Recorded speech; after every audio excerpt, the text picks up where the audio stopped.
5 दिनों तक चलने वाले दीपावली के महापर्व में धनतेरस का त्योहार सबसे पहले दिन मनाया जाता है और हिंदू पौराणिक मान्यता के अनुसार धनतेरस की तिथि पर भगवान धन्वंतरी का जन्म हुआ था।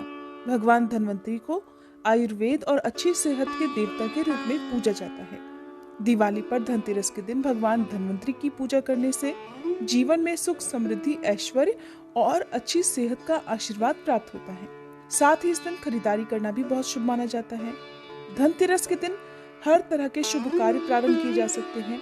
इस दिन विशेष रूप से सोना और चांदी के आभूषण, नए बर्तन आदि खरीदे जाते हैं। धनतेरस के दिन इस प्रकार की विशेष चीजें खरीदने पर माँ लक्ष्मी जी का आशीर्वाद मिलता है। ऐसी मान्यता है कि धनतेरस के दिन हम जिस भी वस्तु की खरीदारी करके लाते हैं उसमें 13 गुना की वृद्धि होती है। इसलिए आपको ध्यान रखना है कि कोई भी ऐसी गलती ना करें, ऐसी वस्तु खरीद कर ना लाएं जिससे कि अशुभता आ जाए। तो धनतेरस के दिन ये चीजें कौन सी हैं, खासकर मैं आज की वीडियो में आपको बताऊंगी कि आपको इन 13 विशेष चीजों में से आपको कुछ न कुछ वस्तुएं खरीदनी ही चाहिए। अगर आप ये सभी 13 वस्तुएं ना खरीद पाए तो इनमें से जो भी आपकी सामर्थ्य हो वो वस्तु आप घर पर खरीद कर ला सकते हैं। धनतेरस के दिन माँ लक्ष्मी जी, कुबेर देवता और धन्वंतरी भगवान की पूजा करने से घर हमेशा धन, धान्य, सुख, सुविधा और वैभव से भरा रहता है। धनतेरस के दिन जो लोग सोने चांदी से बने हुए आभूषण या सोना चांदी ना खरीद पाए उन्हें भी इस दिन कुछ चीजें अवश्य ही खरीदनी चाहिए। सबसे पहली वस्तु है नई झाड़ू। धनतेरस के दिन नई झाड़ू खरीदना बहुत शुभ माना जाता है। झाड़ू को माँ लक्ष्मी जी का प्रतीक माना जाता है और ऐसा माना जाता है कि नई झाड़ू से धनतेरस के दिन पहले पूजा करके फिर उसका प्रयोग करने से घर की सारी नकारात्मक ऊर्जा दूर हो जाती है और घर में सुख, समृद्धि का वास हो जाता है। अगर हो सके, सामर्थ हो तो धनतेरस के दिन एक झाड़ू का गुप्त दान करना चाहिए। इसे आप मंदिर में, किसी चौराहे पर या ऐसी जगह पर जहां से कोई भी जरूरतमंद व्यक्ति इस झाड़ू को उठा कर ले जाए वहां पर आपको रख देना चाहिए। दूसरी वस्तु है साबुत धनिया। धनतेरस के दिन आप कुछ लेकर आए या ना आए, साबुत धनिया तो हर कोई ला सकता है। साबुत धनिया लाकर दिवाली के दिन उसे पूजा करने के बाद अपने ही घर में क्यारी में या गमले में डालना चाहिए और ऐसा करने से कहा जाता है कि घर में आपके जो भी धन है, जो भी आय है, उसमें बरकत होने लगती है। अगर आए दिन अनावश्यक रूप से खर्चे होते हो तो उसमें भी रोक लग जाती है। इस दिन नमक भी खरीद कर लानी चाहिए। नमक अगर आप डली वाला लाते हैं तो और भी शुभ है, लेकिन आजकल डली वाला नमक मिलना हर जगह पॉसिबल नहीं होता है। तो आप जो भी नमक आपको मिल पाता हो वो नमक आप इस दिन घर पर लेकर आए।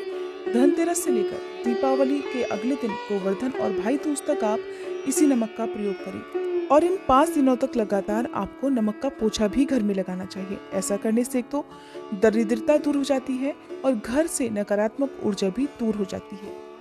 चौथी वस्तु जो आपको घर पर लानी चाहिए वो है गोमती चक्र।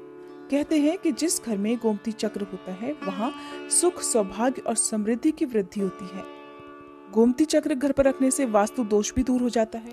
और अगर घर परिवार में किसी भी सदस्य में आत्मविश्वास की कमी हो तो धनतेरस के दिन गोमती चक्र लाकर उनके हाथ से पूजा करवाकर फिर बाद में आपको इन गोमती चक्र को अपने मंदिर में या फिर धन रखने के स्थान पर आपको रख देना चाहिए। ऐसा करने से जो भी संबंधित परेशानी है वो दूर हो जाती है। आपको ये सारी वस्तुएं मार्केट में पूजा वाली दुकान में बहुत आसानी से मिल जाएंगी। 5वीं वस्तु है कौड़ियाँ। कौड़ियाँ आपको सफेद, भूरी, पीली या चितकबरी मिल जाएंगी, लेकिन आपको जो कौड़ियाँ लानी है वो या तो सफेद लेकर आए या फिर पीले रंग की कौड़ियाँ लेकर आए। कहते हैं जिस घर में कौड़ियाँ होती हैं वहां पर माँ लक्ष्मी जी हमेशा वास करती हैं। कौड़ियाँ माँ लक्ष्मी जी को आकर्षित करती हैं, इसलिए आज के दिन आप 5, 7, 11 या 13 कौड़ियाँ लाकर आप चाहे तो धनतेरस की शाम को या फिर दीपावली की रात को इनकी पूजा करके रोली, अक्षत, कुमकुम अर्पित करके फिर एक लाल कपड़े में बांधकर आपको अपने घर में जहाँ पर भी आप धन रखते हैं वहाँ रख देना चाहिए। हर साल आप इन्हीं पुरानी कौड़ियों की पूजा कर सकते हैं। हर साल आपको कौड़ियाँ खरीदने की आवश्यकता नहीं है। यदि आप नई कौड़ियाँ खरीदना ही चाहते हैं तो पुरानी कौड़ियों को आप जल में प्रवाहित कर दें। छठी वस्तु है श्रीयंत्र। श्रीयंत्र खरीदते समय देख लीजिएगा कि उस पर सभी चिन्ह, सभी जो भी निशान होते हैं वो अच्छे से अंकित होने चाहिए। श्रीयंत्र जिस घर में होता है, नियमित रूप से श्रीयंत्र की पूजा जिस घर में होती है वहां पर भी कभी धन का अभाव नहीं रहता। श्रीयंत्र की उत्पत्ति को लेकर धार्मिक पुराणों में एक उल्लेख मिलता है कि एक बार महालक्ष्मी जी अप्रसन्न होकर पृथ्वी से वैकुंठ लोक चली गई। माता के रुष्ट हो जाने से धरती पर बहुत सारी समस्याएं प्रकट हो गई। ब्राह्मण और महाजन बिना लक्ष्मी जी के निर्धन हो गए। तब ब्राह्मणों में श्रेष्ठ वशिष्ठ मुनि ने निश्चय किया कि मैं लक्ष्मी जी को प्रसन्न कर पृथ्वी पर वापस ले आऊंगा। जब मुनि वशिष्ठ वैकुंठ में जाकर माँ लक्ष्मी जी से मिले तो उन्हें पता चला कि माँ लक्ष्मी जी तो अप्रसन्न है और वह किसी भी स्थिति में पृथ्वी पर आने को तैयार नहीं है। तब वशिष्ठ जी ने वहीं पर बैठकर भगवान विष्णु की आराधना शुरू कर दी। नारायण ने प्रसन्न होकर मुनि वशिष्ठ को अपने दर्शन दिए। वशिष्ठ जी ने श्री हरि विष्णु से कहा कि हम पृथ्वी पर बिना लक्ष्मी जी के बहुत दुखी हैं। हमारे सारे आश्रम उजड़ गए, धरती पर वैभव खत्म होने वाला है। ये सुनकर भगवान विष्णु वशिष्ठ मुनि को साथ लेकर माँ लक्ष्मी जी के पास गए और उन्हें मनाने की कोशिश की, लेकिन फिर भी माँ लक्ष्मी जी नहीं मानी। तब उन्होंने कहा कि मैं किसी भी स्थिति में पृथ्वी पर वापस जाने को तैयार ही नहीं हूँ। जब चारों दिशाओं में माँ लक्ष्मी जी के पृथ्वी पर वापस न आने की बात फैल गई, तब देवताओं के गुरु बृहस्पति जी ने एक युक्ति सुझाई। उन्होंने कहा कि अब श्री यंत्र साधना ही एकमात्र उपाय बचा है जिससे माँ लक्ष्मी जी को धरती पर आना ही पड़ेगा। गुरु बृहस्पति जी के निर्देशों से श्री हरि ने धातु पर श्री यंत्र का निर्माण किया और उसे मंत्र सिद्ध प्राण प्रतिष्ठा युक्त करते हुए दीपावली के 2 दिन पूर्व धन त्रयोदशी को श्री यंत्र पर स्थापित करके विधि विधान से उसका पूजन किया। पूजन समाप्त होते होते माता लक्ष्मी जी को वहां आना ही पड़ा और वे बोली कि मैं किसी भी स्थिति में यहाँ आने के लिए तैयार नहीं थी, ये मेरा प्रण था, परंतु बृहस्पति जी की युक्ति से मुझे आना ही पड़ा। श्री यंत्र मेरा आधार है और इसी में मेरी आत्मा भी बसती है। यही कारण है कि धनतेरस के दिन श्री यंत्र खरीदना चाहिए और अपने घर में स्थापित करना चाहिए। 7वीं वस्तु है 7 मुखी रुद्राक्ष की माला या फिर 7 मुखी रुद्राक्ष। अगर आप धनतेरस के दिन 7 मुखी रुद्राक्ष को घर पर लाते हैं और फिर उसकी विधि विधान से पूजा करते हैं या भगवान शिव की पूजा में आप इस रुद्राक्ष को प्रयोग करते हैं, किसी भी मंत्र का जाप करते हैं, तो उससे भी आपके घर में कभी परेशानी नहीं आती, किसी प्रकार का कोई अकाल मृत्यु का भय नहीं रहता। क्योंकि दीपावली दियों का त्योहार होता है और इस दिन अपने घर में अपनी सामर्थ्य के अनुसार दीपक जलाए जाते हैं। धनतेरस के दिन भी दीप जलाने चाहिए। अगर आप चाहते हैं आपके घर में साक्षात माँ लक्ष्मी जी का वास सदा बना रहे, पूरे वर्ष पर आपके घर में धन की कोई कमी ना रहे, आपको कभी कर्ज लेने की नौबत ना आए, तो ऐसे में धनतेरस की शाम को आप 13 दीपक घर के अंदर और 13 दीपक घर के बाहर जलाएं। ऐसा करने से भी माँ लक्ष्मी जी का आशीर्वाद प्राप्त होता है। और धनतेरस के दिन 8वीं जो वस्तु है वो आपको मिट्टी के दीपक जरूर खरीद कर लाने चाहिए। मिट्टी के दीपक आप अपनी सामर्थ्य के अनुसार खरीद कर ला सकते हैं।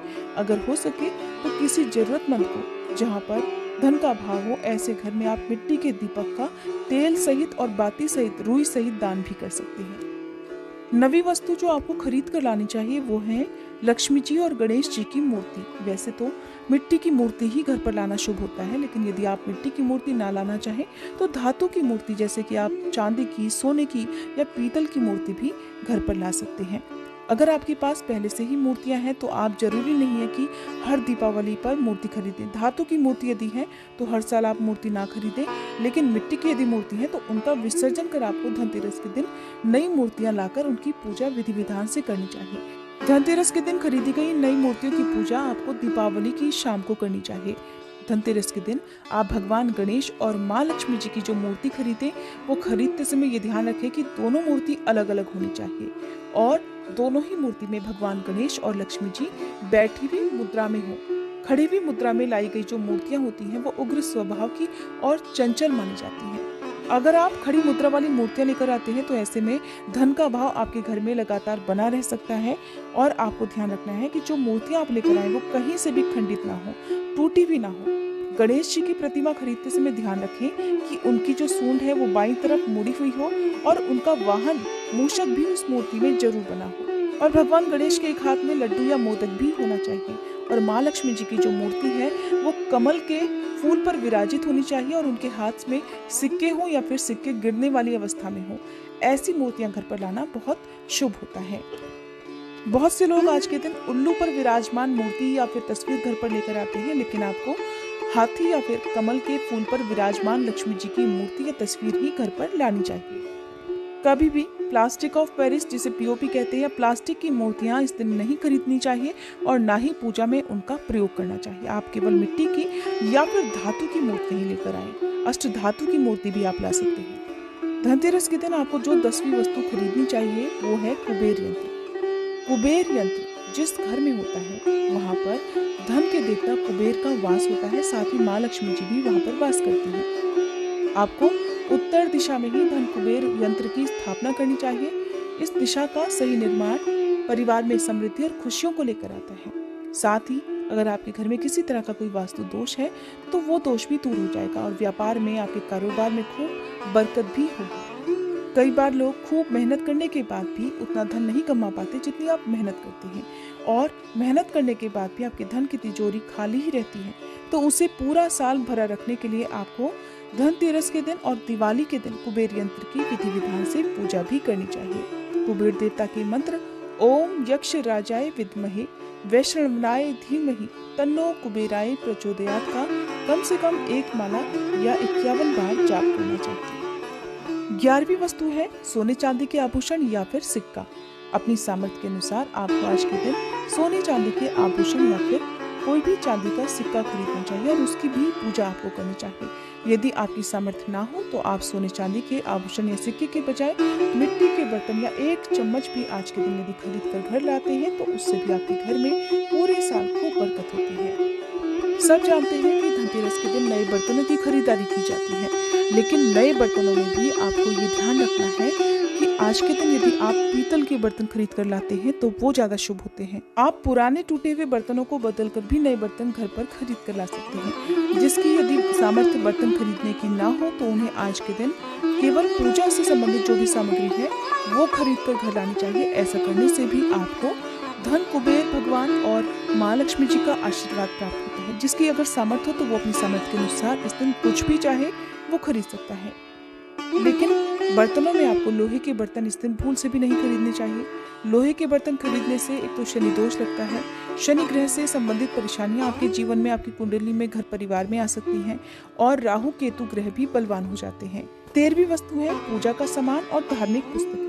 अगर आप अब तक बताई गई सभी 12 वस्तुएं खरीदने में असमर्थ हैं तो आज के दिन यदि आप अपने घर में पूजा से संबंधित कोई भी वस्तु खरीद कर लाते हैं, जैसे कि मिट्टी के दिए वगैरह कुछ भी लेकर आते हैं, तो उससे भी आपको धनतेरस के दिन की गई पूजा का पुण्य अवश्य ही प्राप्त होता है।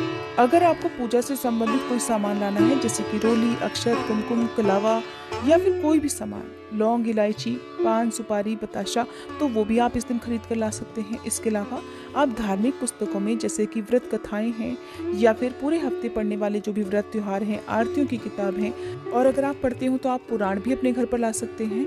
और पुराण घर पर लाने के बाद जब भी आपको समय हो तो खुद भी पढ़ना चाहिए, दूसरों को भी पढ़कर सुनाना चाहिए। ये सारी वस्तुएं यदि आप इनमें से कुछ भी या सारी वस्तुएं भी खरीद कर लाते हैं तो उससे कहा जाता है कि आपके घर में पूरे वर्ष माँ लक्ष्मी जी की कृपा बनी रहती है। घर में कभी भी आपको कर्ज लेने की स्थिति नहीं आएगी। आप जितना भी कमाएंगे उसमें आपको 13 गुना की वृद्धि मिलेगी। ये जानकारी अगर आपको पसंद आई हो तो वीडियो को लाइक करके हमारे चैनल को सब्सक्राइब जरूर कीजिएगा।